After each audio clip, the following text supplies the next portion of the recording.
কুখ্যাত সন্ত্রাসী বাহিনীর প্রধান কালু বাহিনীর প্রধান ইব্রাহিম হোসেন কালুকে ডিবি পুলিশ এবং থানা পুলিশ যৌথভাবে অভিযান করে দেশীয় অস্ত্রশস্ত্র সহকারে গত ফেব্রুয়ারি মাসে গ্রেপ্তার করে তাকে অস্ত্র আইন এবং দ্রুত বিচার আইনে মামলা দিয়ে বিজ্ঞ আদালতে প্রেরণ করা হয়েছিল।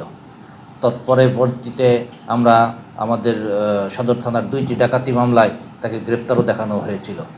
অনুমান 4 মাস হাজত খেটে গত 4 দিন আগে এই কালো বাহিনীর প্রধান ইব্রাহিম হোসেন কালু জামিনে বের হয়ে এলাকায় অর্থাৎ 1 নং বদরখালী তার নিজ এলাকায় গিয়ে আবারও বিভিন্ন অপরাধ কর্মের সাথে জড়িত হয় এবং মাদক ব্যবসায় লিপ্ত হয়।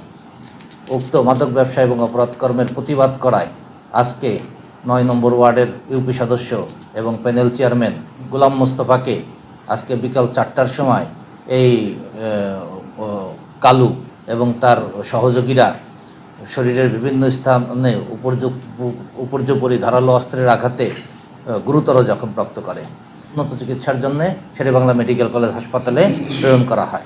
নোভা এলইডি টিভি, ঝকঝকে ছবি, নিখুঁত শব্দ, 5 বছরের ওয়ারেন্টি। নোভা মানে সঠিক মান, নিশ্চিত সেবা।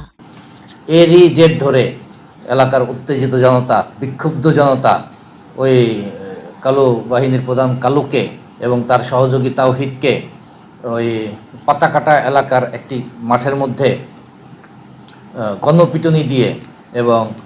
গণপিটুনি দিয়ে গুরুতর জখমপ্রাপ্ত করে। সংবাদ প্রাপ্তির সাথে সাথে থানা পুলিশ ঘটনাস্থলে গিয়ে ওই কালুকে এবং তাওহিদকে ঘটনাস্থল থেকে উদ্ধার করে চিকিৎসার জন্য আমাদের বরগুনা সদর হাসপাতালে প্রেরণ করলে কর্তব্যরত চিকিৎসক কালুকে মৃত ঘোষণা করে এবং তাওহিদকে উন্নত চিকিৎসার জন্য শেরেবাংলা মেডিকেল কলেজ হাসপাতালে প্রেরণ করে। আইনানুগ ব্যবস্থা প্রক্রিয়াধীন আছে, এখন পর্যন্ত কাউকে গ্রেপ্তার করা সম্ভব হয়নি।